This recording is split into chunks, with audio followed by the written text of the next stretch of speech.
Hello everyone, how are you guys. आज हम किस बारे में बात करने जा रहे हैं? आज हम बात करने जा रहे हैं टेस्ट आपका सोल्यूशन 29 नंबर, जो कि थोड़ा सा पुराना हो गया है, बट स्टिल हम लोग ट्राई करेंगे कि इसके क्वेश्चंस जो हैं हम वो इजीली सॉल्व कर पाए। और कितने टाइप से और किस टाइप से क्वेश्चंस आते हैं, किस टाइप से हमें क्वेश्चंस को सॉल्व करना होता है, वो सब हम देख पाएंगे। ठीक है, आप जितना ज्यादा वीडियोस को लाइक करेंगे, शेयर करेंगे, उतना आप ही लोगों के लिए बेनिफिट है। अपने जितने भी आपके रूममेट्स हैं, आपके कोलीग्स हैं, या फिर आपके कोचिंग में जो जितने भी बच्चे पढ़ते हैं, कोई भी कोचिंग में पढ़े, क्योंकि टेस्ट तो टेस्ट होता है। ठीक है, आप टेस्ट के साथ जितनी ज्यादा प्रैक्टिस करेंगे उतना आपका ही बेनिफिट होगा। और सोल्यूशन हमारी तरफ से जो दिया जाता है वो इस टाइप का सोल्यूशन होता है कि मेरे ख्याल से उस क्वेश्चन के बारे में आपको फिर आगे कुछ सोचने की जरूरत पड़ेगी नहीं, बिल्कुल भी। ठीक है, तो आज हम स्टार्ट करते हैं 76 नंबर क्वेश्चन से, जो कि एक नॉर्मल क्वेश्चन है और एरर बेस्ड क्वेश्चन है। एरर क्वेश्चन है। क्वेश्चन एक बार हम देखते हैं किस टाइप से क्वेश्चन दिया हुआ है। क्वेश्चन आएगा कैसे, एरर होगी 4 और 5 सेंटेंस की। उसके बाद क्या होगा, आपको 4 चॉइसेस दी गई होंगी, और 4 में से कोई एक ही सही होगी और 3 कोई भी गलत होंगी। बट याद रखिएगा कि वो जो 4 होंगी वो क्लोजली कनेक्टेड होंगी। मतलब अगर आपने एरर पार्ट क्लासरूम में या फिर कहीं भी बुक से पढ़ा होगा, तभी आप जाके एक्यूरेसी के साथ वो एरर सॉल्व कर सकते हैं। अदरवाइज प्रॉब्लम होगी और आपको कहीं ना कहीं 50-50 रहेगा। 50-50 का मतलब गैस हो जाता है। ठीक है, क्वेश्चन देखिएगा। क्वेश्चन लिखा है, जो हमारे लिए इंपॉर्टेंट चीज है हम वही देखेंगे। ऑप्शन है A, the October 4 protest marks the, वो आपकी फर्स्ट लाइन में लिखा हुआ है। अभी हमें पता नहीं है कि ये सही है कि गलत है, बट अभी देखते हैं क्योंकि हमारे पास बी सी डी भी है। नेक्स्ट है आपका to stop the construction of, ये आपको मिलेगा थर्ड लाइन में, अगर आप देख पा रहे हैं, to stop the construction of. उसके बाद लिखा है plant on a 30 hectare plot, ये आपको मिलेगा फोर्थ नंबर में। प्लांट लिखा है, वॉज के बाद है plant on a 30 hectare plot. फिर लिखा है climax of a citizen led movement. अब बीच में जो है वो जो नहीं दिया गया है वो ये है मेट्रो कार शेड वाला पार्ट, एरर पार्ट में नहीं है। तो इसका मतलब क्या है कि ये वाला तो हमें चेक करने की जरूरत ही नहीं है। अब हम आते हैं फर्स्ट पार्ट पे। फर्स्ट पार्ट पे हमें दिख रहा है द अक्टूबर 4। याद रखिएगा, कोई भी मंथ अगर किसी भी डेट के साथ आ रहा है तो you can not use any article with it. आप किसी भी मंथ के नेम के साथ या फिर किसी भी डेट के साथ जो कि मंथ के साथ आ रही है उसके साथ आप आर्टिकल यूज नहीं कर सकते। बाकी की 3 ऑप्शंस हमें देखने की जरूरत ही नहीं है, हमें पता चल गया कि यही हमारा एरर है। तो आपका ऑप्शन हो जाएगा ए, जो कि क्या है, the October 4 protest marks the. Error है कि आप अक्टूबर के साथ आर्टिकल द का यूज नहीं कर सकते हो।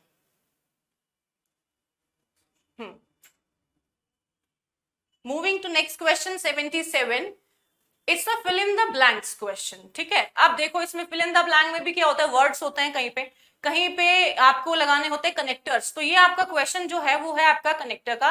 कनेक्टर में करना क्या है कि आपको दिया है एक वर्ड, अगर आप देख पा रहे हैं फिलअप से पहले तो लिखा है रिलेटिंग। रिलेटिंग एक ऐसा वर्ड है जो जिसके साथ में आपको क्या लगाना है, प्रपोजिशंस दिए, फोर, विद, ऑन और टू। फोर, विद, ऑन और टू। आपको पता है फोर होता है के लिए, अगर आप नॉर्मली यूज करें तो, ऑन होता है पर, विद होता है किसी के साथ, और टू होता है नॉर्मली किसी को आप अगर आप बता रहे हैं कि I am relating to, I am from, like ऐसे होता है। ठीक है, तो ये चारों क्या है, कनेक्टर्स हैं जो कि क्या करेंगे, सेंटेंस को कनेक्ट करेंगे। अब आपको देखना क्या है कि क्वेश्चन में आपको लगाना क्या है, फोर लगाना है, विद लगाना है, ऑन लगाना है कि टू लगाना है। ज्यादा टाइम वेस्ट ना करके पूरा सेंटेंस या पूरा पैरा ना पढ़ के आपको करना क्या है, सिर्फ फिल इन द ब्लैंक देखना है। देखते हैं, लिखा है रिलेटिंग और डैश, फिर देख रहे हैं डेट ऑफ बर्थ और प्लेस ऑफ बर्थ और बोथ। थोड़ा सा लॉजिक लगा के देखते हैं। अगर मैं बोलूं ऑन डेट ऑफ बर्थ, तो ऑन तो कभी भी डेट ऑफ बर्थ के साथ लगाया नहीं जा सकता। ठीक है, अब मैं बोलूं फॉर डेट ऑफ बर्थ, तो जैसे कि कोई बच्चे गैस भी कर लेते हैं कि फोर और ऑन तो बिल्कुल ही गलत होगा। अगर आप 50% भी गैस कर पा रहे हैं, इसका मतलब ये है कि 50% मोर चांसेस आपको मिल रहे हैं कि आप क्वेश्चन को सही कर देंगे। ठीक है, अब बचा आपके पास क्या, B and D. B and D में आपको करना है 50-50%। बी एंड डी का मतलब हुआ विद एंड टू। अब देखिएगा विद जहां पर होता है वहां पे कनेक्शन की बात करी जाती है, तो यहाँ पर कुछ कनेक्शन तो शो हो नहीं रहा, किसी भी चीज का कनेक्शन शो करा नहीं जा रहा है, तो करना क्या है, हमें सिर्फ डी ऑप्शन दिख रहा है, that is more accurate other than 3। ठीक है, तीनों के अलावा जो सबसे ज्यादा इंपॉर्टेंट लग रहा है मुझे रिलेटिंग वर्ड के साथ और जो कि सही होगा वो होगा आपका 2। तो सही हमें क्या करना है, पढ़ लेते हैं थोड़ा सा। By giving any document relating to date of birth और प्लेस ऑफ बर्थ और बोथ, तो आपका ऑप्शन हो जाएगा इसमें डी ऑप्शन विच इज 2। बहुत इजी क्वेश्चन, मैक्सिमम बच्चे इसको सही कर लेते हैं, बट देखते हैं हम इसको जो करेंगे वो थोड़ा डिफरेंट तरीके से करेंगे। सिर्फ हम इसमें ये नहीं देखेंगे कि किसमें स्पेलिंग एरर है, हम इसमें चेक करेंगे कि इनके मीनिंग्स भी क्या होते हैं, क्योंकि आपको नहीं पता, शायद ये आपके वर्ड्स पैसेज में आ जाए, क्लोज टेस्ट में आ जाए, या फिर सिनोनिम एंटोनिम्स में भी आ सकते हैं। तो आपको करना क्या है, सबसे पहले तो जो इसने दिया है वही करना है, बट हमारे साथ साथ आपको इनके मीनिंग्स भी पता होने चाहिए। 78 नंबर देखिएगा, 78 नंबर में लिखा है जुबलिएंट। पहले जुबलिएंट का मतलब पता है आपको क्या होता है? जुबलिएंट का मतलब होता है जो बहुत खुश रहने वाला हो। खुश रहने वाला मतलब जिसको बहुत खुशी पसंद हो, ठीक है, और अगर हिंदी लैंग्वेज में बोले बिल्कुल तो आनंद जिसको पसंद हो वो जाएगा आपका जुबलिएंट। ठीक है, नेक्स्ट है आपका imminent. Imminent is something about to happen, कि कोई भी चीज जो अभी होने वाली हो उसको बोला जाता है इमिनेंट। अभी तक सिर्फ हम हिंदी मीनिंग देख रहे हैं, एरर देखेंगे बाद में। नेक्स्ट आ रहा है जुवेनाइल। जुवेनाइल क्या होता है, देखा आपने मतलब देखा भी होगा कि जब आप न्यूज में देखते हैं तो बोलते हैं जुवेनाइल है। वो जुवेनाइल का मतलब होता है कोई भी ऐसा बच्चा जो कि अभी बहुत छोटा है लेकिन क्राइम किया हुआ हो, बट हम उसको क्या करते हैं, कंसीडर चाइल्ड में कंसीडर करते हैं। अगर आप जीएस पढ़ते होंगे तो आपको टीचर आपके पढ़ाते होंगे कि जो चाइल्ड होता है, जुवेनाइल होता है, अगर वो कोई अगर वो कोई क्राइम करता भी है तो किया क्या जाता है कि उसको कोई पनिशमेंट नहीं मिलता।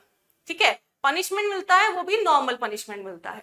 इम्पेटस का मतलब हमें जानने की जरूरत नहीं, क्योंकि हमें एरर पहले ही मिल गई। एरर पार्ट होगा आपका जुवेनाइल। जुवेनाइल हो जाएगा क्या, ये सही स्पेलिंग होगी जुवेनाइल की JUVENIL ही। इसने गलती क्या कर रखी है, डबल एल लगा रखा है। ठीक है, तो आपका ऑप्शन हो जाएगा सही सी, जो कि रॉन्गली स्पेल्ड है। जुबिलेंट, इमिनेंट और इम्पेटस ये तीनों सही हैं, इनमें कोई एरर नहीं है। सी वाले ऑप्शन में आपके एरर। 79 नंबर पे चलते हैं। Again fill in the blanks आ गया। This is fill in the blank, और इसमें क्या है, आपको वर्ड्स दिए गए हैं। सीधा पहले वर्ड्स पे पहुंचते हैं। पहले दिया होगा एविडेंस। एविडेंस का मतलब होता है प्रूफ। फिर दिया है रिजल्ट, रिजल्ट का मतलब होता है रिजल्ट। थर्ड नंबर दिया है कॉन्सिक्वेंस। याद रखिएगा, कॉन्सिक्वेंस और रिजल्ट दोनों सिनोनिम है, मतलब दोनों सेम ही होते हैं। अब दिया है इंसिडेंस। इंसिडेंस होता है कोई भी ऐसा एक्ट या फिर कोई भी ऐसी चीज जो हैपन हो गई हो। ठीक है, अब क्वेश्चन थोड़ा देखते हैं। क्वेश्चन है this is alarming dash that important tipping points leading to irreversible. Irreversible का मतलब है जिसको हम रिवर्स नहीं कर सकते हो। Change in major ecosystems and the planetary climate system may already have been reached और past। क्वेश्चन ये था आपका। ठीक है, अब इस क्वेश्चन में अगर आप ध्यान से देखें तो किसी रिजल्ट की बात तो हो ही नहीं रही। ठीक है, ना ही किसी प्रूफ की बात हो रही है, कोई किसी चीज से प्रूफ नहीं मांग रहा, तो ऑप्शन ए तो आपका हो गया बिल्कुल गलत। ठीक है, अब अगर आपकी किसी रिजल्ट की बात नहीं कर रहा तो आपके पास बी एंड सी क्या है, जो आपका क्या बता रहे हैं, रिजल्ट। तो बी एंड सी खुद से गलत हो गया, बचा आपका क्या, डी। डी आपका ऑप्शन करेक्ट होगा, आप उसको फिल कर देंगे। होगा क्या, this is alarming incidents that important tipping points. Answer हो जाएगा D, incidents. Very important question, कई बार पेपर में देखा गया है। अ कंक्लूडिंग स्पीच। देखिएगा, जैसे ही इस क्वेश्चन का आप सेकेंड वर्ड देखते हैं, बहुत सारे बच्चों को तभी समझ में आ जाता है आंसर क्या होगा। देखना आंसर, कंक्लूडिंग का मतलब होता है कंक्लूजन, मतलब लास्ट वाली स्पीच। लास्ट वाली स्पीच को वो आगे बता ही रहा है, comment at the end of the play. End of the play का मतलब है किसी प्ले के एंड में जो लास्ट में जो शॉर्ट स्पीच दी जाती है उसको क्या बोला जाता है? मोनोलॉग, प्रोलॉग, डायलॉग या एपिलॉग? इसमें से अब हमें जो पता है वो क्या है? वो है आपका डायलॉग, जो कि हमें पता होता है। जैसे हम किसी को बोल भी देते हैं ज्यादा डायलॉग न मार, ऐसे वाला सिस्टम, ठीक है। तो डायलॉग जो होता है वो कॉन्वर्जेशन होती है किसी भी दो लोगों के बीच में, ठीक है। तो वो तो मेरे ख्याल से आपको पता ही चल जाएगा जैसे ही आप देखोगे कि ये तो आंसर होने वाला है नहीं। तो सी तो आपका बिल्कुल इनकरेक्ट है, वो तो होगा नहीं। अब बात करते हैं हम मोनोलॉग की। मोनोलॉग अगर आप थोड़ा सा ध्यान लगाएं तो मोनोलॉग होती है एक वेलकम स्पीच। वेलकम स्पीच का मतलब है एक लॉन्ग वेलकम स्पीच, जबकि इस क्वेश्चन में सीधा सीधा दिया गया है आ कंक्लूडिंग स्पीच, मतलब लास्ट में जो आने वाली एक शॉर्ट स्पीच है उसके बारे में बात करी जा रही है। मोनोलॉग है क्या? अ वेलकम स्पीच, जो कि आपके ऑप्शन में नहीं है, और ऑप्शन आपका ये गलत होगा बिकॉज ऑफ जो आपको दिया गया है वो इसके साथ मैच नहीं कर रहा है। फिर आया आपका प्रोलोग। प्रोलोग क्या होता है ये देखना आप, इंट्रोडक्टरी स्पीच होती है ना। एक डिफरेंट सेक्शन की बात कर रहा है यहाँ पे। प्रोलोग का मतलब ही होता है, आप जब बुक कभी देखते होंगे तो बुक्स में लिखा होता है प्रोलोग। प्रोलोग अगर है तो वहां पर एक डिफरेंट सेक्शन की बात हो रही है, स्पीच या कमेंट की बात ही नहीं होती। तो आपका बी ऑप्शन भी हो गया बिल्कुल गलत, ठीक है। लास्ट आपका आंसर जो बचा दैट इज एपिलॉग, और वही आपका ऑप्शन हो जाएगा सही। तो 88 नंबर का ऑप्शन है D, epilogue. Very important, synonyms तो आते ही हैं। मैंने आपको, अगर मैं आप कभी मुझसे पढ़े होंगे या फिर कहीं भी क्लासरूम मेरी देखी होगी तो आपको ये पता होगा कि वर्ड्स में मैं कितना फोकस करती हूँ कि वर्ड्स तो आपको आने ही चाहिए। वोकैबुलरी आपका जो है वो रूट है किसी भी पेपर को क्लियर करने का। तो आपका जो सिनोनिम है फाइंड आउट करना है किस वर्ड का? फेरोसियस का। फेरोसियस, फेरोसियस वर्ड मेरे ख्याल से नहीं सुना होगा कभी, मतलब ज्यादा पेपर में पूछा नहीं गया तो इसलिए सुना भी नहीं, और वोकैबुलरी लिमिटलेस है, उसकी कोई लिमिट नहीं है, इसलिए बहुत सारे ऐसे वर्ड्स होते हैं जो हमें पता नहीं होते, ठीक है। कोई बात नहीं, बट फेरोसियस देखो, फेरोसियस लिख लेते हैं हम।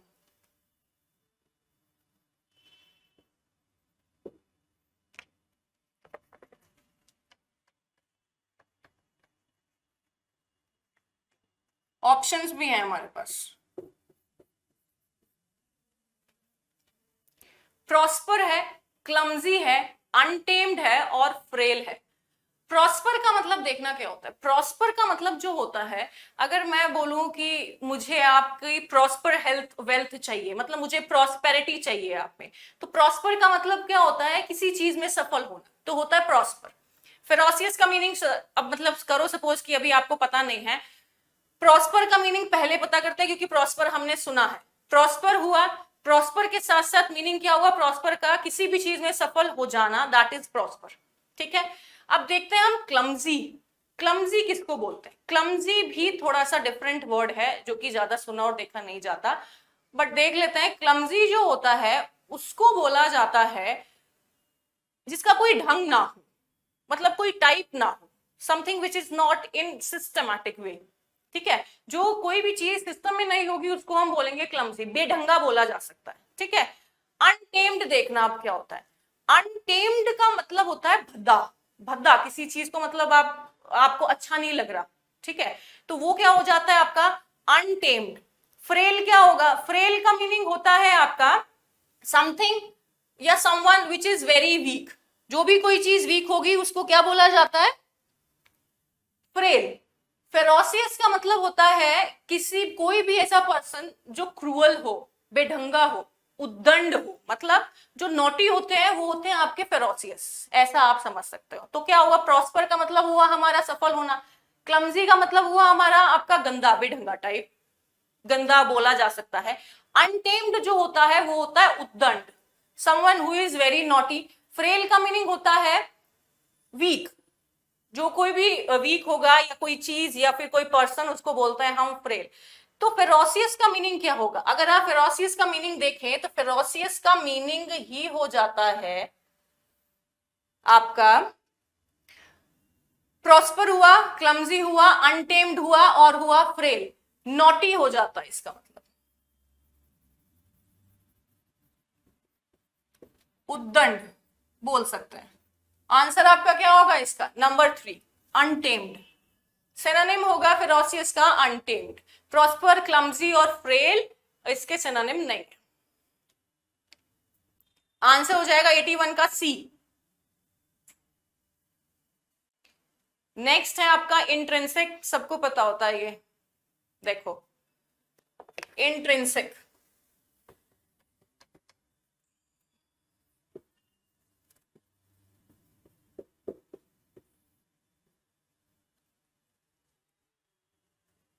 इन का मतलब समझ रहे हो ना? इन आ रहा है, इन का मतलब है अंदर से आई हुई कोई भी चीज, वो क्या हो जाती है? इंट्रिंसिक। नॉर्मल मीनिंग लिखा जा सकता है अंदर, वास्तविक, और यू कैन से। इसका हमें बताना है एंटोनिम, मतलब उल्टा इसका मीनिंग बताना है। इंट्रिंसिक अगर कोई भी अंदर से आने वाली चीज है तो कोई भी चीज ऐसी होनी चाहिए जो बाहर से आ रही हो, ठीक है? तो कॉन्जेंटिलियल इट्स अ वर्ड जो कि क्या होगा, आपको ये बताएगा कि कोई भी चीज जो आपको बर्थ से मिली हो, बर्थ से मिलने वाली चीज, ये रहा आपका मीनिंग। हिंदी में वर्ड को याद करना बहुत इंपॉर्टेंट है।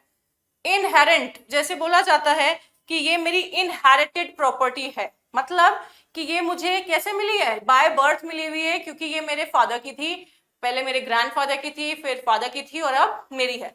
तो सेम मीनिंग हुआ बाय बर्थ। उसके बाद आपका आया डिराइव्ड। डिराइव्ड का मतलब क्या होता है कि कोई भी नॉर्मल चीज, जो भी कोई आपकी जेन्युइन चीज है या फिर कोई आपकी मेन चीज में से कोई चीज निकाली हुई, वो होती है आपकी डिराइव्ड चीज। तो डिराइव्ड का मतलब होता है किसी चीज में से कोई एक पर्टिकुलर चीज को निकाल लेना, ठीक है? जेन्युइन का मतलब आपको पता ही है क्या होता है, वास्तविक। अब ये तो क्या हो गए, सारे सिनोनिम्स हो गए, ठीक है? आपको फाइंड आउट क्या करना था? उल्टा। तो ऑप्शन क्या हो जाएगा? सी, डिराइव्ड ही बचा है, क्योंकि तीनों कैसे हैं आपके? तीनों जो हैं वो आपके बता रहे हैं कि आपको कहीं ना कहीं इनर फीलिंग आ रही है देख के तीनों को, और ये वाला कैसा है? आउटर की बात कर रहा है, डिराइव्ड हुई है कोई चीज, ठीक है? तो 82 का आंसर हो जाएगा C. Very important word, insight.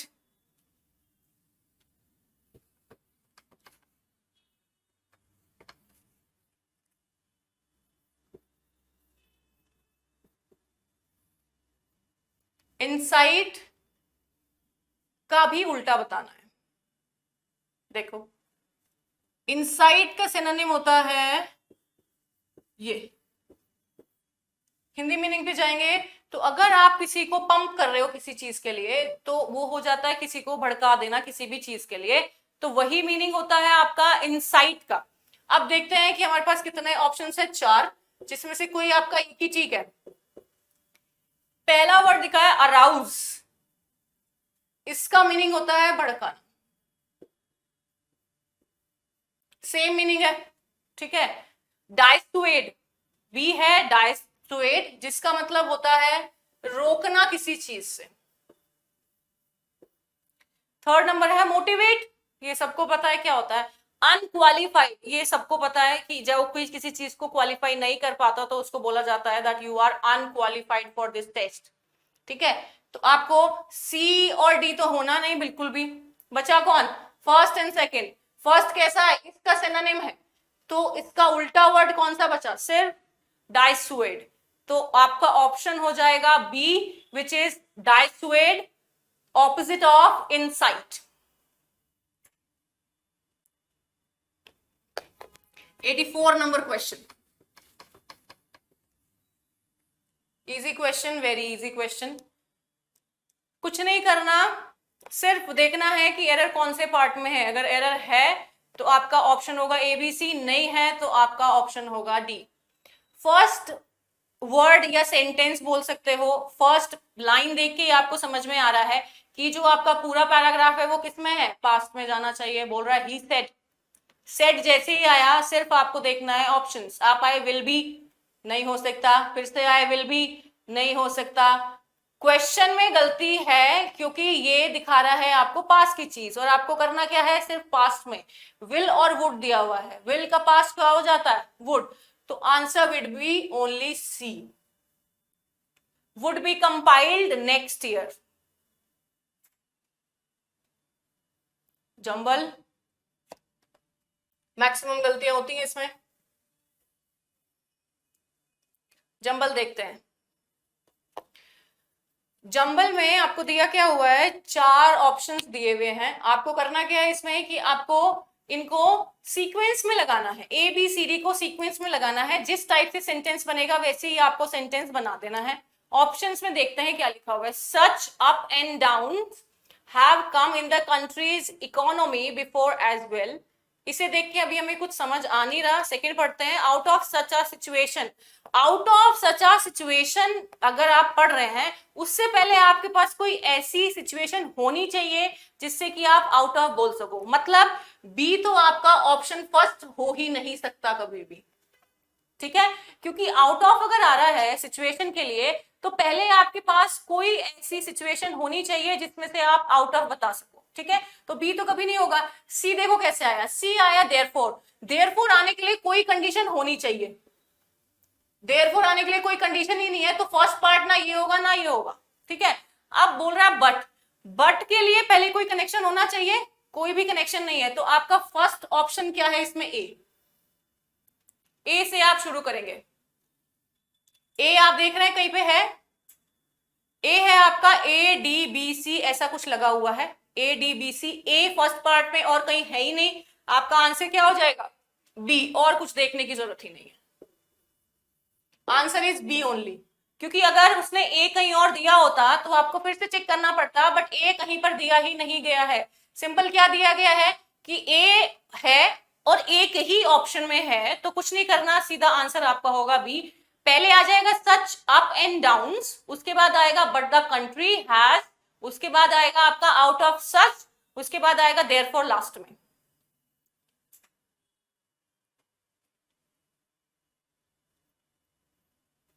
Idiom and phrase 86 number, बच्चों का फेवरेट टॉपिक होता है, फिक्स होता है, easily you can get the number, easily 2 number मिलते हैं इसमें। फ्लैश इन द पैन बोल रहा है, flash in the pan. Flash का मतलब समझते हैं ना, पैन हुआ कोई भी चीज पकाने वाली चीज, और flash is like mass. Option दिया है A B C D.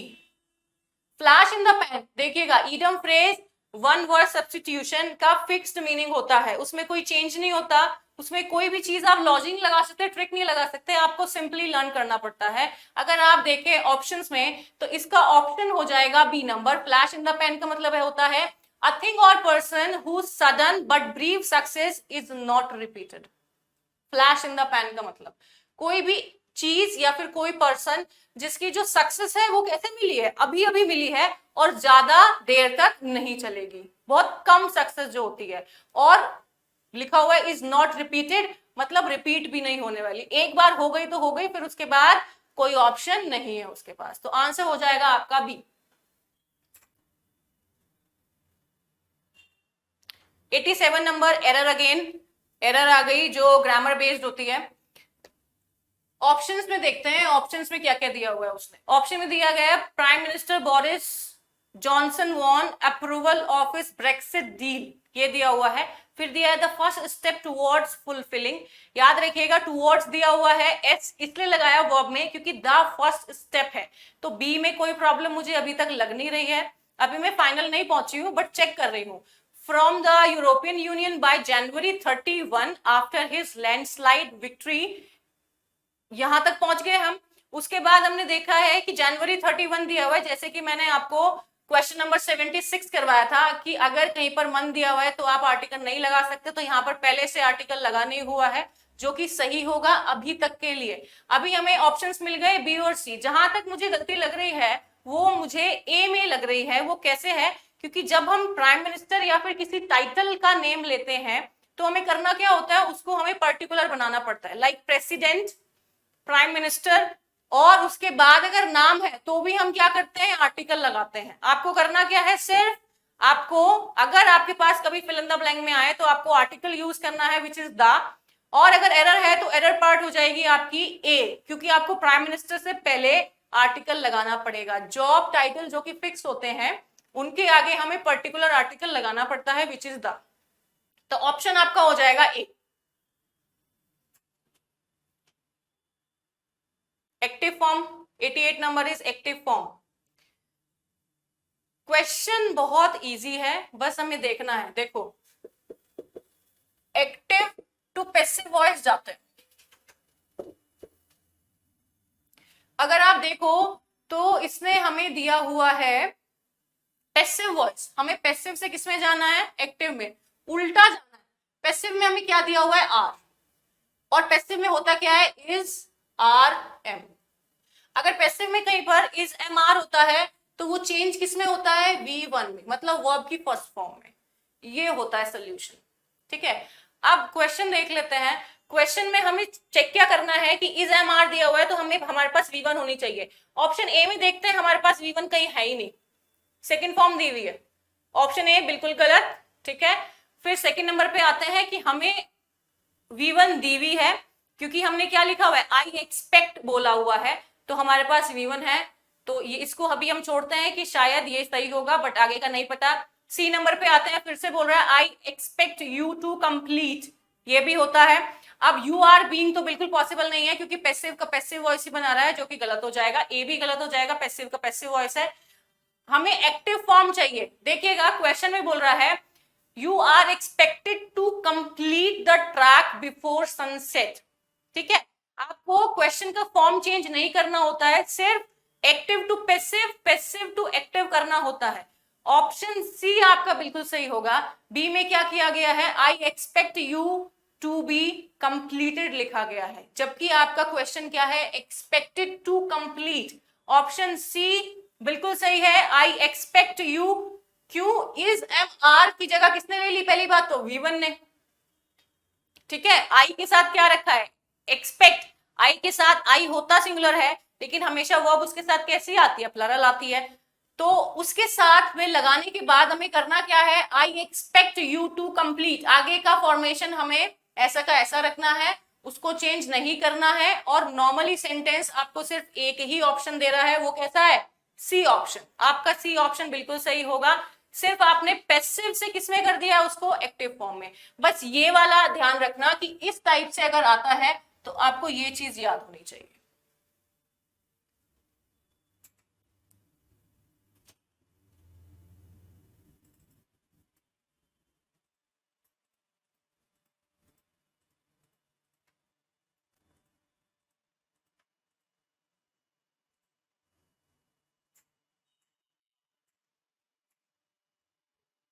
Eighty 89 number देखते हैं, पैसिव फॉर्म है। पैसिव फॉर्म सेलेक्ट करनी है, मींस यहाँ पर हमारे पास एक्टिव सेंटेंस है और हमें उसका क्या बनाना है, पैसिव वॉइस बनाना है। पैसिव वॉइस देखो क्या बोल रहा है, they have enacted a play based on a true incident. अब इसका हमें बनाना है पैसिव फॉर्म। आपको पता है हैव, हैज और हैड कहीं पर आता है तो उसका पैसिव वॉइस जो बनेगा वो बीन में बनेगा हमेशा। किस में बनेगा, बीन में। तो पहले तो हमें चेक करना होगा कि बीन कहां कहां नहीं है। पहले वाले में गए तो पहला देखा हमने, ऑप्शन क्या दिया हुआ है, ऑप्शन ए में दिया अ प्ले हैव बीन दिया हुआ है। अ प्ले सिंगुलर है और हैव बीन कैसा है, प्लरल। तो ऑप्शन ए तो हो गया गलत, गलत को पहले निकाल देता है, ठीक है। बी में आते हैं, बी बोल रहा है a play based on a true incident has been बोल रहा है, हैज बीन प्ले है, तो बी को रखते हैं अभी ऑप्शन में। अभी हमें पता नहीं है वो पूरी तरह सही है कि नहीं है, अभी तक सही लग रहा है। सी रखते हैं a play has been based on a true incident, ये भी हमें थोड़ा सही लग रहा है तो इसको भी रख लेते हैं। डी आया a play based on a incident, इसमें हैड बीन आ गया। हैड बीन तो हम लगा ही नहीं सकते, जब हैज दिया है तो या तो हैव में चेंज करेंगे, हैव दिया है तो हैज में। मतलब पर्टिकुलरली आपको देखना होगा किस टाइप से चेंज होगा। अगर आपका ऑब्जेक्ट प्लरल है तो आगे जाके वो हैव में हो जाएगा, अगर ऑब्जेक्ट सिंगुलर है तो वो हमेशा सिंगुलर रहेगा, उसको आप प्लरल नहीं कर सकते। अब देखना जरा, मीनिंग जो है वो सी पार्ट में कहीं ना कहीं थोड़ा चेंज हो रहा है, तो चेंज हो रहा है तो उसको तो हम ऑप्शन से निकाल ही देंगे। कैसे चेंज हो रहा है, देखो a play has been based on a true incident. इसने क्या किया है, जो चीज पीछे आ रही थी उसको आगे लगा के एंड से कनेक्ट कर दिया। इस टाइप का चेंज हम डाइजेस्ट नहीं कर पाएंगे और ऑप्शन सी हो जाएगा गलत। आंसर होगा आपका ऑप्शन बी, जो कि सारी कंडीशंस को फुलफिल करता है।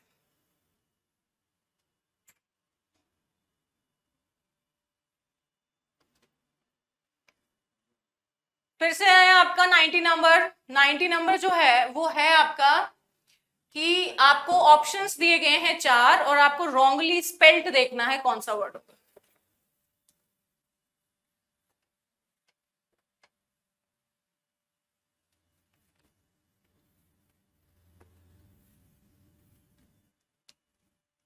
ए ऑप्शन है आपका एब्स्टेमियस। एब्स्टेमियस का मीनिंग देखो क्या होता है, वो पर्सन जो फूड और ड्रिंकिंग प्रोसेस में बहुत कम आना चाहता हो। मींस कि अगर किसी को आप फूड ऑफर करो तो वो हमेशा मनाही करे, किसी को किसी चीज की ड्रिंक सॉफ्ट ड्रिंक्स ऑफर करो तो वो हमेशा क्या करे, मना करे। मतलब जो लीस्ट इंटरेस्टेड होता है फूड और ड्रिंक में, उसका मतलब होता है एब्स्टेमियस। ठीक है।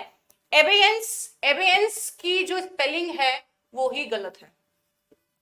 एबेयंस आपका ऑप्शन होगा सही और इसका मतलब होता है पॉज, पॉज होना। पॉज तो सबको पता होता है, पॉज नॉर्मली प्लेन पॉज होता है। पॉज मतलब किसी चीज को रोक देना। बिस्टॉटेड होता है आपका समवन हु इज फूल, जो फूल होता है उसको बोलते हैं बिस्टॉटेड। ब्लजियन, ब्लजियन होता है एक लंबा सा डंडा जिसके लास्ट में एंड में क्या हो, कोई थिक चीज कनेक्टेड हो। ठीक है, एक लंबा डंडा ब्लजियन होता है। स्पेलिंग सही है बिसॉर्टेड ब्लजियन। एबियंस की स्पेलिंग गलत है, ई की जगह क्या आना चाहिए, ए, और इसका मीनिंग होता है पॉज। ऑप्शन हो जाएगा आपका बी, 90 नंबर का बी।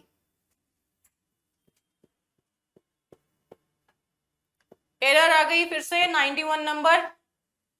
एरर देख लेते हैं। टेररिज्म इज सही है यहां तक। फिर उसके बाद बोल रहा है in the broadest sense the use of intentional violence generally against civilians for political purposes. Terrorism is तक अगर हम देखें तो टेररिज्म इज हमें कहीं पर दिया नहीं गया है कि एरर पार्ट में है, तो हमें छोड़ ही देना है। इन द ब्रॉड सेंस दिया गया है कि ब्रॉड सेंस में बात करनी है, कि विद द ब्रॉडेस्ट सेंस में बात करनी है, या फिर फॉर द ब्रॉड सेंस में बात करनी है। देखो इसमें जो सही करना है वो बस यही करना है, इन द ब्रॉडेस्ट सेंस की जगह पर क्या आएगा। एबीसीडी पार्ट में आपको दिया गया in the broad sense, with the broadest sense, for the broad sense, no improvement. मतलब सेंटेंस सही है। इन ब्रॉड सेंस का मतलब ही नहीं है सभी की बात कर रहा है, दिस इज सुपरलेटिव डिग्री। ठीक है, सुपरलेटिव डिग्री का मतलब है टेररिज्म किसी एक पर्टिकुलर एरिया की बात नहीं कर रहा, कंप्लीट टेररिज्म की बात कर रहा है जिसमें उसने सुपरलेटिव डिग्री ली हुई है। तो पहले वाला ऑप्शन तो हो गया गलत। बी पे आते हैं, with the broadest sense. Broadest sense के साथ हमें तो कुछ लगा ही नहीं सकते, ब्रॉडेस्ट सेंस में होता है। ठीक है, ऑप्शन हो गया बी भी गलत, विद नहीं लगा सकते। For the broad sense, broad तो पहले से ही गलत है, तो आपका सी भी कैसा हो गया गलत। आंसर बचा आपका डी, मींस नो इंप्रूवमेंट। आपका ऑप्शन डी सही है, जिसमें करना क्या है, सिर्फ एक ही चीज आएगी जो आपको दी गई है और वो है इन द ब्रॉडेस्ट सेंस। क्योंकि टेररिज्म किसी एक पर्टिकुलर चीज की एरिया की बात नहीं हो रही, किसी पर्टिकुलर एरिया की बात करते तो शायद हम यूज कर लेते। ऑल इन ऑल बात हो रही है, जहां पर ऑल इन ऑल बात होती है वहां पर हम सुपरलेटिव डिग्री यूज करते हैं। ऑप्शन हो जाएगा डी, 91 इज डी।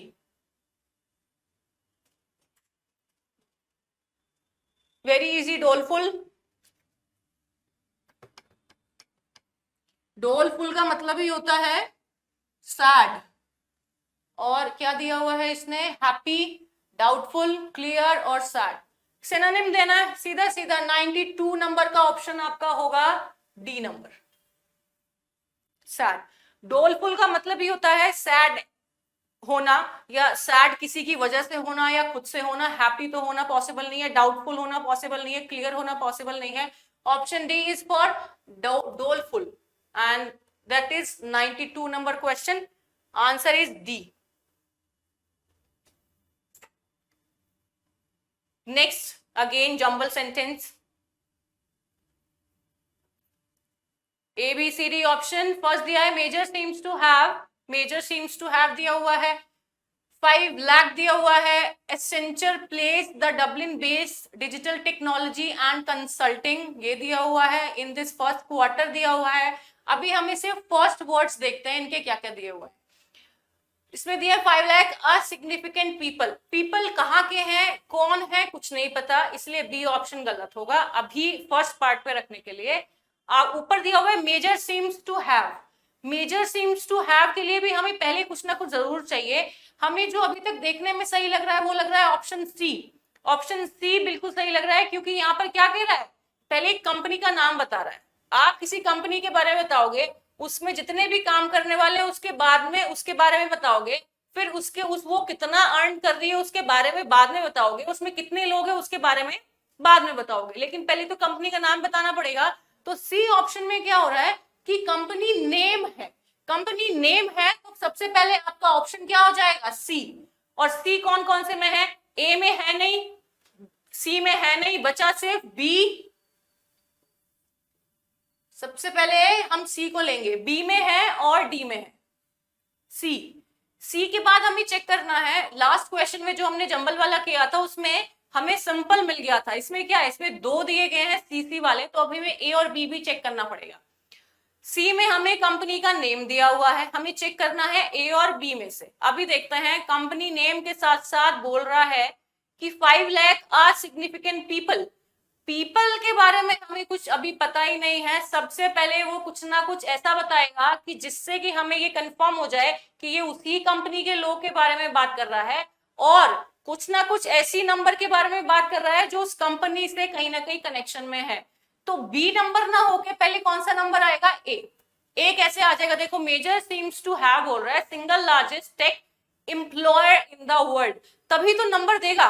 लार्जेस्ट पहले बताएगा उसके बाद नंबर देगा। लार्जेस्ट का मतलब है कि उसने कहीं ना कहीं काउंट किया हुआ है और सबसे ज्यादा काम करने वाले लोग उसी के पास है। पहले नंबर देके उसके बाद नहीं बताएगा कि वो सबसे बड़ी कंपनी है, तो पहले बताएगा कि क्या है, वो एक बड़ी कंपनी है, उसके बाद बताएगा कि उसके पास कितने नंबर्स हैं, और उसके बाद बताएगा कि कितना अर्न करती है। एक मिनट, C A, it's a mistake, C हो गया आपका company name, sorry for that, C हो गया कंपनी नेम। उसके बाद मुझे ऑप्शन ए और बी मिला हुआ है, मैंने लिया ए मेजर सिम्स वाला। फिर मेरे को दिया गया है डी, डी जो कि सही होगा क्योंकि दोनों में दिया गया है, तो पहले हम डी ही लेंगे भाई, डी वाला लेंगे क्योंकि हमारे पास डी है, डी ही लेना पड़ेगा। तो सी ए डी और बी, ऑप्शन आपका हो जाएगा बी सही, सी हो जाएगा गलत, क्योंकि डी हमारे पास कंफर्म्ड है, दोनों जगह पर डी है। लास्ट का बी और ए हमें चेक करने की जरूरत ही नहीं है, 3 हमने चेक कर लिए, उसके बाद लास्ट की जरूरत नहीं पड़ेगी चेक करने की। आपका ऑप्शन हो जाएगा B, C A D B.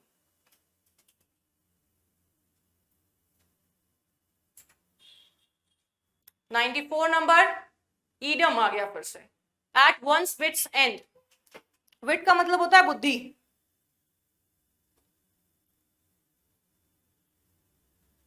Four number में ऑप्शंस देखो, ए बी सी डी। किसी मैन की एबिलिटी, लास्ट मोमेंट, पजल होना, और एक ऐसी कंट्रोवर्सी की बात हो रही है जिसको आपको मैच करना है at once wits end. Wits का मीनिंग मैंने आपको बता दिया, मेन की एबिलिटी भी शो हो सकती है। विट्स का मतलब हुआ किसी की बुद्धि का एंड हो जाना, दैट मींस पजल्ड हो जाना। 94 का ऑप्शन आपका होगा C, to get puzzled. Option is C, A B and D are wrong, to get puzzled. 95 number, an older women who is not married. Option है आपके पास स्पिंटर्स, लिख लेते हैं, मीनिंग्स भी लिखने हैं क्योंकि स्पिंटर्स, अडल्ट्री,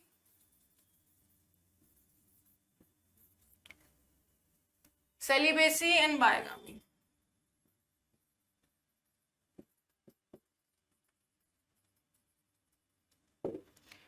कई बार पूछा गया है ये सारे वर्ड्स बहुत बार पूछे गए हैं। देखो, सेलिबेसी होता क्या है? जिसको शादी में इंटरेस्ट नहीं हो वो हो जाता है आपका सेलिबेसी। बायगैमी, एक से ज्यादा शादी करने वाला, इसमें no interest in marriage. Spinsters, वो जैसे सपोज करो the age of marriage is like 25 in our country. 25 साल के बाद अगर आप शादी करने जा रहे हैं या फिर आप नहीं भी करते, अगर आप नहीं कर रहे, 25 साल किसी ने डिफाइन कर दिया, तो आपको क्या बोला जाएगा? स्पिंटर्स। आपका ऑप्शन ए सही हो जाएगा। इसका मतलब होता है डिसलॉयल। Who is disloyal? वो होगा आपका बी नंबर का मीनिंग। एक पर्टिकुलर एज के बाद अगर आप शादी कर रहे हैं या फिर उस एज तक आपने शादी नहीं की तो आपको ओल्डर बोला जाता है, ठीक है, और उसका मीनिंग होता है स्पिंस्टर्स। आंसर हो जाएगा ए, 95 is a. 96 to 100 close test is, it's a close test.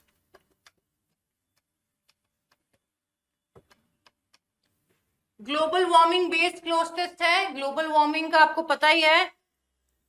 थोड़ा सा हिंट हम ले लेंगे क्योंकि जिस चीज के बारे में हमें पता होता है उसको हमें हिंट में करना पहले इंपॉर्टेंट होता है। This is earth, suppose ozone layers, radiations, global warming की वजह से क्या हो रही है? ओजोन लेयर डिप्लीट हो रही है, खत्म हो रही है, जिससे क्या हो रहा है? रेडिएशंस डायरेक्टली क्या कर रही हैं? अर्थ को अटैक कर रही हैं, जो कि किसके लिए हार्मफुल है? हम पीपल के लिए। और ग्लोबल वार्मिंग करने वाला भी कौन ही है? हम लोग। तो ये सिर्फ हिंट है क्लोज टेस्ट का, जिससे हमें क्या करना है, बहुत सारे क्वेश्चन शायद हमें इसी से समझ में आ जाएंगे। ये आप कब तब कर पाओगे जब आपको कोई ऐसा टॉपिक मिलेगा जिसके बारे में आप जानते हो। अगर आप इसके बारे में जानते नहीं होंगे तो आप कुछ कर ही नहीं पाओगे। मुझे थोड़ा बहुत ग्लोबल वार्मिंग का पता था इसलिए मैंने आपको बता दिया, ठीक है। अब क्वेश्चन पढ़ते हैं हम। क्वेश्चन बोल रहा है global warming is the dash. 96 number आपको दिया हुआ है। 96 नंबर में देखो क्या क्या है। एनुअल,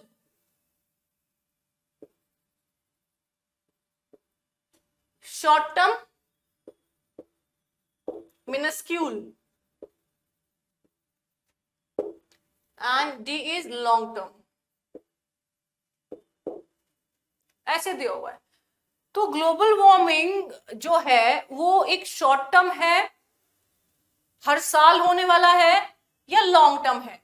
मिनस्क्यूल का मतलब शायद बहुत सारे लोगों को नहीं पता होगा। इसका मीनिंग होता है वेरी टाइनी या very small, you can say, क्योंकि अगर आप वेरी स्मॉल बोल रहे हो तो उसका मतलब ही टाइनी हो जाता है। तो टाइनी टाइम के लिए तो नहीं होता है, हर साल भी नहीं आता कि हर साल आया और फिर खत्म हो गया। शॉर्ट भी नहीं है, शॉर्ट का मतलब क्या हुआ, अभी हुआ खत्म, फिर बाद में कभी आएगा तो ठीक है, नहीं तो नहीं। It's a long term process. क्या हो जाएगा? लॉन्ग टर्म प्रोसेस है, जो शुरुआत हो चुकी है पता नहीं कितने साल पहले और अभी भी ये चलता जा रहा है और डे बाय डे इंक्रीज ही हो रहा है। आपको पता चल गया हर साल नहीं आएगा, शॉर्ट टर्म भी नहीं है। मिनस्क्यूल का मतलब पता नहीं था तो गलती होने के चांसेस थे। तो मिनस्क्यूल का मतलब होगा वेरी स्मॉल और यू कैन से टाइनी, बहुत छोटे समय के लिए। लॉन्ग टर्म का मतलब है बहुत लंबे समय के लिए। तो आंसर हो जाएगा 96 का D, which is long term. Global warming is the long term rise in the average system, average temperature of the, फिर आया आपका डैश 97।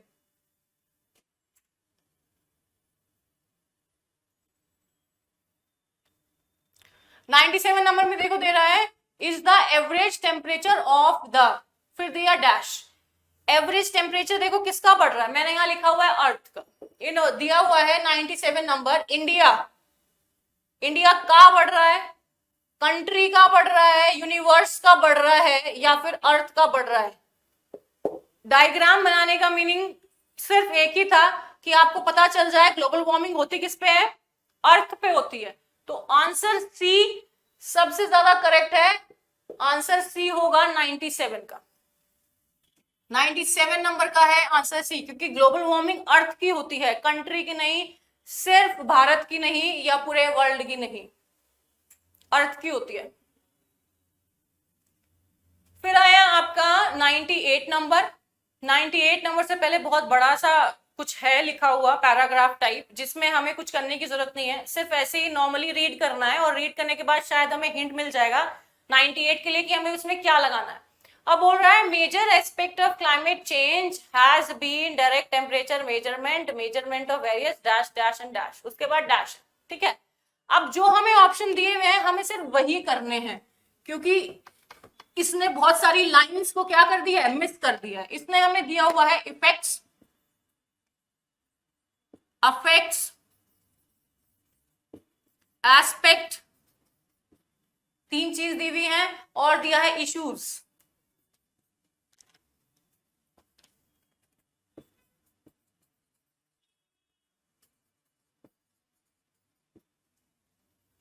चार चीजें हैं हमारे पास। अब देखना है कि हम क्या लगा सकते हैं। बोल रहा है temperature measurements and by measurements of various dash. Various dash में इफेक्ट्स आपका होता है नाउन, ये चीज याद रखनी है। अफेक्ट्स आपकी होती है वर्ब, इंपैक्ट बोलते हैं इसको।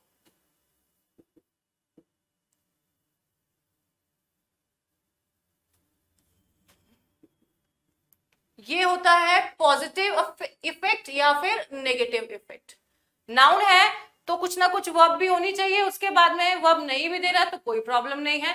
इसमें 98 नंबर दिया हुआ है और दिया हुआ है वेरियस। वेरियस के बाद हमें देखना है हम क्या लगा सकते हैं।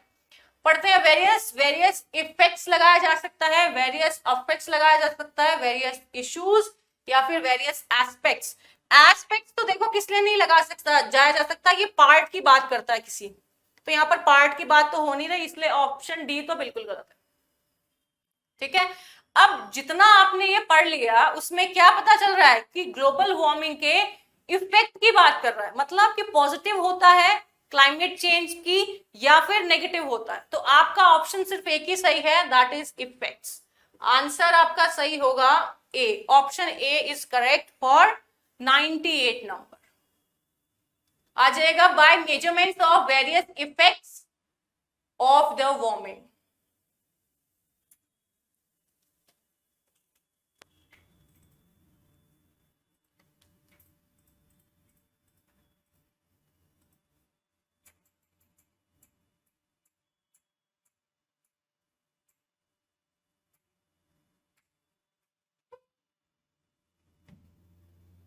अब नेक्स्ट इससे दिया है 99 नंबर।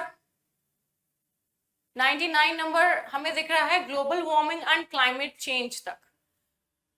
अब देखिएगा ये जो नेक्स्ट जो बोल रहा है ना 99 के बाद बोल रहा है इंटरचेंजेबली यूज कर सकते हैं हम इनको, मतलब ग्लोबल वार्मिंग को आप क्लाइमेट चेंज भी बोल सकते हैं, क्लाइमेट चेंज को आप ग्लोबल वार्मिंग भी बोल सकते हैं। क्लाइमेट और वेदर में डिफरेंस होता है, जो कई बार पूछा गया है पेपर में।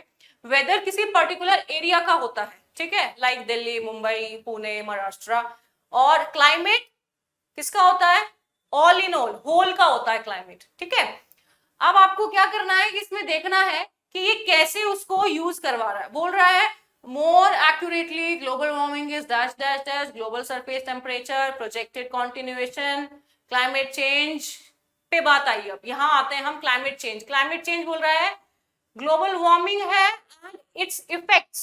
ग्लोबल वार्मिंग होता है क्लाइमेट चेंज का मतलब, लेकिन साथ साथ में उसके पॉजिटिव और नेगेटिव जो आएंगे ना आपके रिजल्ट वो भी होंगे, such as changes in precipitation, ये भी एक है। अब बोल रहा है while there have been prehistoric periods of global warming, ये 100 नंबर चला गया तो हमें कुछ करने की जरूरत नहीं है। नीचे वाले को देख के आपको 99 नंबर सॉल्व करना है। देखो अगर आप ये चेक करोगे कि बोल रहा है इंटरचेंजेबली, तो इसका मतलब क्या है कि दोनों एक दूसरे की जगह पर यूज होने के मतलब यूज किया जा सकता है उनको। ठीक है, अब उसके बाद जो मैंने पढ़ा वो इसीलिए पढ़ा कि आपको मुझे ये बताना था कि जो ये बोल रहा है क्लाइमेट चेंज में ग्लोबल वार्मिंग भी बोल रहा है और क्या बोल रहा है, इफेक्ट भी बोल रहा है, मतलब दो चीजें बोल रहा है।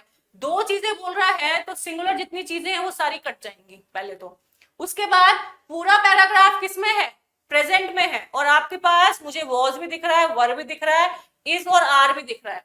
तो सी ऑप्शन हुआ गलत, बिकॉज पूरा जितना भी पैराग्राफ है वो प्रेजेंट की बात कर रहा है। डी भी हुआ गलत क्योंकि वो भी किसकी बात कर रहा है, प्रेजेंट की बात कर रहा है। बचा मेरे पास इज और आर।